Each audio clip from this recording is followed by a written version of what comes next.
All right, so a couple things you need to check on these is if you look underneath, there's 4 places underneath the wheel here. Go ahead and get down there. See these cables that go in? So there's little rubber grommets that insulate these cables from rubbing on the metal. And you've got, you need to check them periodically because sometimes they pop out. And if you didn't, you wouldn't even know they were there if you didn't look for them. But there's one on the, basically the passenger side right. There's another one on the passenger side rear. So I'll show you that one. You gotta have to get behind that. Like, see it up in there? So this one only has 1 grommet. Can you see the grommet? The black grommet right there, right here.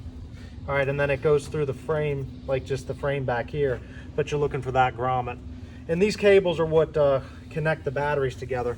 So they're, you know, depending on where you're at on that cable, you can be up to 60 volts. There's another one over here. All right.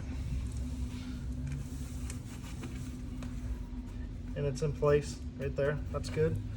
You just check them. And then there's one more here.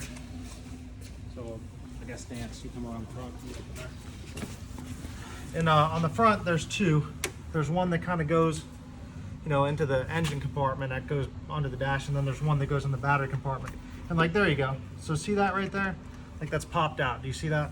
So you got to fix them. And they basically, there's, if you look, it's like a donut. It goes right in that metal right there, and they're kind of finicky because you got to split half of it on either side. So it takes a minute, but you want to make sure they're in there because that's what keeps that cable from chafing on the metal. All right, good to go. So there it is back in there, and then there's also on these, you've got zip ties that hold the cables up. You want to make sure they're connected too.